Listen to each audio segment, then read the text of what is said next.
Merci, Monsieur le Président. Et dire que nous aurions pu voter à l'unanimité ce règlement intérieur. Si seulement il ne se terminait pas en son ultime chapitre par un grossier renvoi d'ascenseur électoraliste. Le paiement d'une rançon d'un exécutif macronisé à ses alliés gaucho-écolos. Je veux bien évidemment parler de la création du comité représentatif du Rassemblement écologique et social. Tout cela est si grossier, si bâclé, si vite fait mal fait, que tout cela ferait sourire si ça ne remettait pas en cause les fondements mêmes de notre démocratie représentative. Votre initiative hasardeuse constitue en effet un détournement de droit, voire un excès de pouvoir. Pour faire simple, en démocratie, on ne choisit pas son opposition. On ne choisit pas ceux qui vont la constituer. Ce sont les électeurs qui le décident.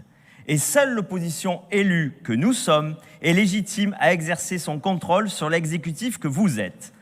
En donnant autant, voire plus de pouvoir à des hommes et des femmes qui ont à la fois refusé de se présenter, mais aussi de représenter leurs idées au second tour des dernières élections, vous bafouez tout simplement la volonté souveraine des électeurs de notre région, du jamais vu en France jusqu'ici.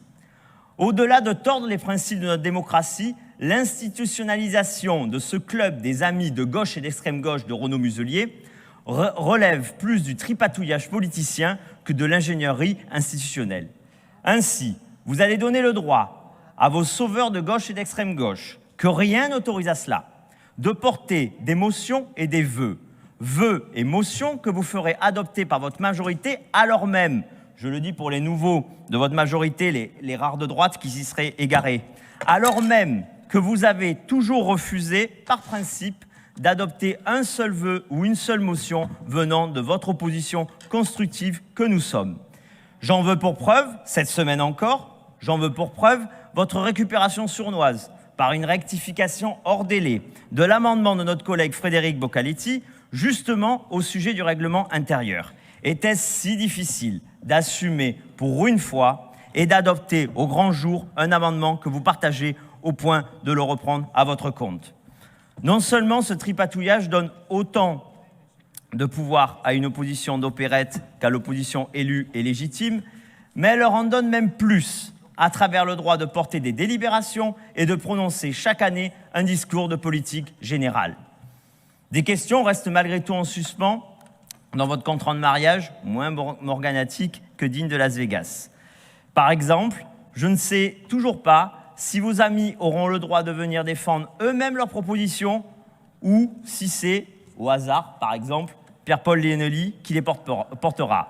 Auquel cas, Pierre-Paul Léonelli pourra un jour peut-être défendre un vœu appelant à l'ouverture des ports de notre région à SOS Méditerranée.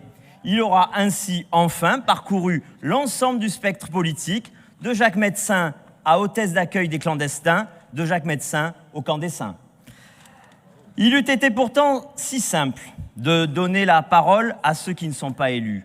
Vos lointaines racines gaullistes auraient pu, Monsieur le Président, par exemple, vous orienter vers une solution inscrite dans notre projet et que nous avons défendu aux côtés de Thierry Mariani, le référendum d'initiative populaire qui aurait été à la portée de tous les citoyens de notre région. En conclusion, vous l'aurez compris, Monsieur le Président, nous voterons résolument contre ce règlement intérieur du fait de cet ultime chapitre qui l'entache. Parce que cette manœuvre est inacceptable et illégale, nous demanderons également au préfet d'exercer un contrôle de légalité et nous poursuivrons toutes les voies de recours qui s'offriront à nous.